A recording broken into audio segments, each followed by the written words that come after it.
y van a escuchar otra voz, pero vamos a hacerlo. Así que nos levantamos de esta forma, pero batallamos con eso.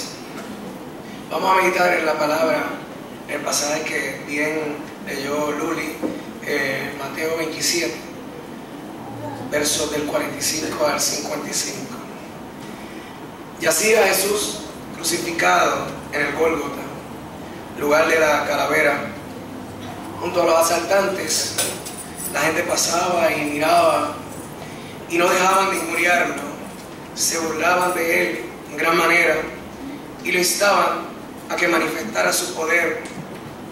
El gentío, de manera burlona, le gritaba: ¿ha confiado en Dios, que lo libre ahora, si es que lo ama? Pues ha dicho que es hijo de Dios.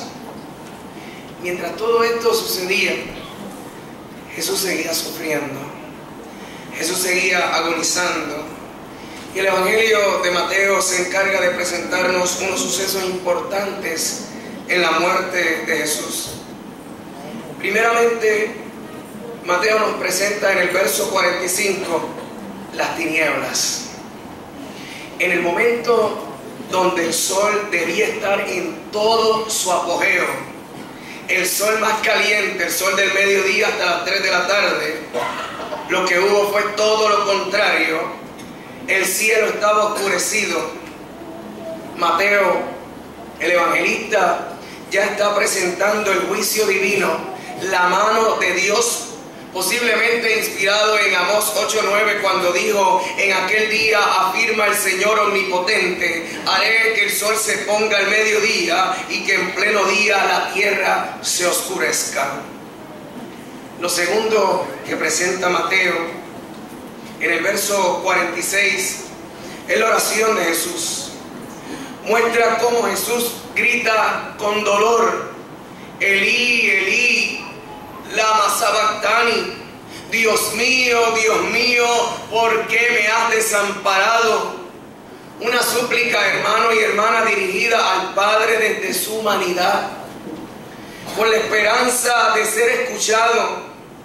Jesús sentía en ese momento el abandono de su pueblo.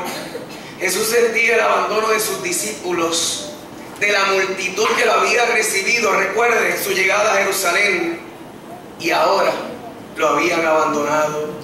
Finalmente sentía el abandono hasta de Dios, a quien él llamaba su Padre, pero aquí le llama Dios mío. En este momento le llama Dios mío. Lo tercero que presenta el evangelista en los versos del 47 al 49 es que algunos que escuchaban, probablemente judíos, confunden las palabras de Jesús y piensan que Jesús llama a Elías, el profeta, el cual muchos consideraban el precursor de la venida del Mesías. Y mientras esto sucedía, hermanos y hermanas, algunos, buscando aumentar la agonía de Jesús, le dieron una esponja empapada de vinagre para que bebiese, para supuestamente calmar su sed. Lo cuarto que nos presenta Mateo en el verso 50 es que Jesús, lanzando un nuevo grito, entregó su espíritu. En una expresión, hermanos, de triunfo más que de agonía, aleluya, un acto libre, totalmente voluntario. No se nos puede olvidar que Jesús fue el que dijo que tenía la capacidad, autoridad para llamar legiones de ángeles, 12 legiones de ángeles, para que le ayudaran cuando le iban a apresar. Pero no lo hizo, ¿sabe? No lo hizo por el hecho de cumplir con su plan salvífico para la humanidad. Fue un acto de entrega total. Pero Mateo hace algo más dentro de su construcción teológica. El evangelista nos va mostrando cómo en el clímax de la historia de la pasión de Cristo, nosotros vemos el cumplimiento de la Escritura, a la vez que nos muestra quién era el crucificado. Lo vimos en las tinieblas, citando a Amós 8:9. Lo vemos en cómo el escritor utiliza en ese pasaje el Salmo 22 en diferentes versos. Lo vemos con el vinagre utilizando el Salmo 69:21. Pero también lo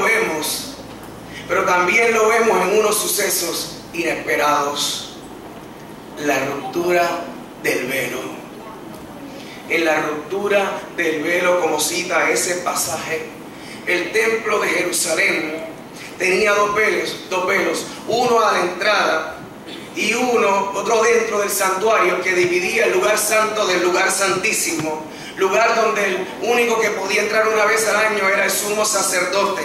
Ahora el velo, nos dice el pasaje de Mateo, que se había sido rasgado, lo que muestra, hermano y hermana, un acceso libre a Dios para los creyentes, obtenido por la muerte en la cruz.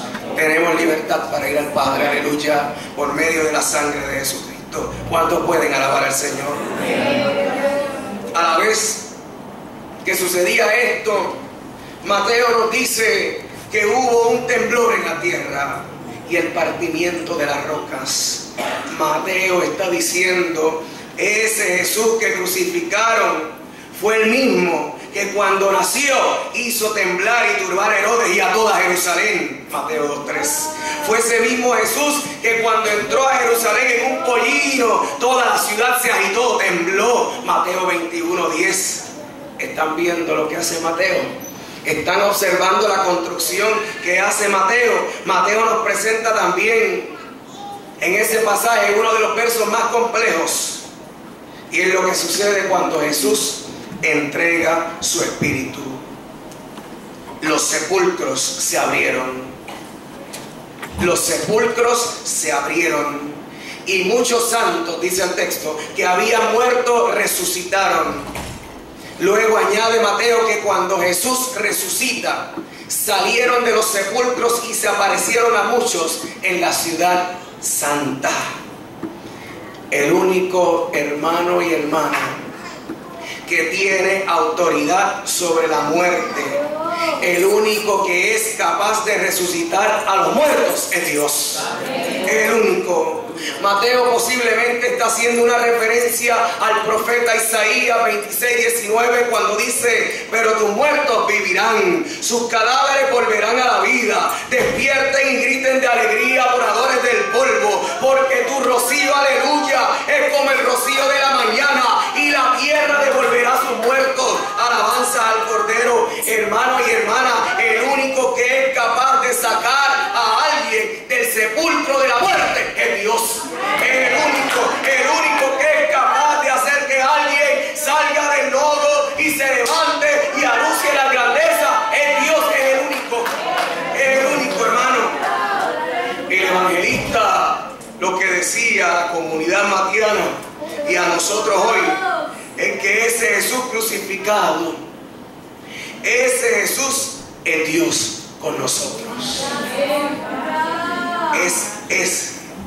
Ese es en quien tenemos resurrección, hermano y hermana. Lo interesante es que a todos les había costado entenderlo.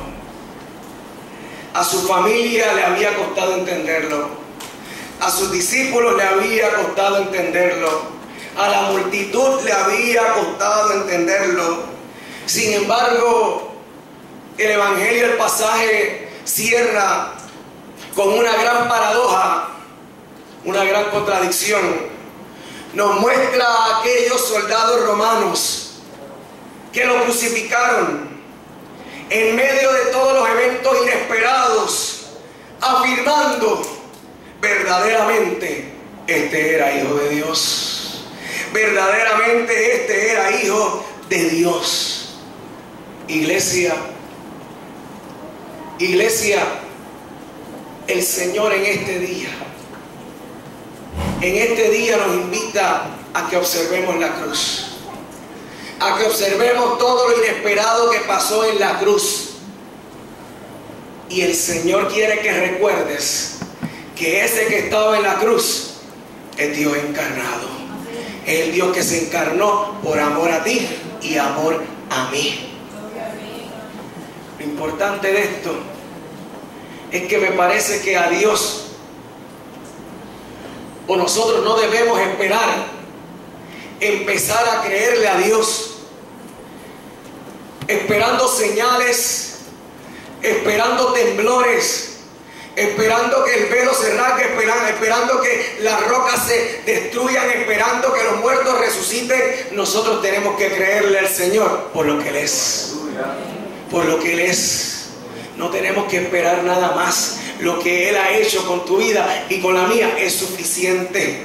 Los discípulos tuvieron que esperar, la multitud tuvo que esperar, pero nos habla de unas mujeres, verso 55, que confiaron en Él y estuvieron y no se apartaron de Él.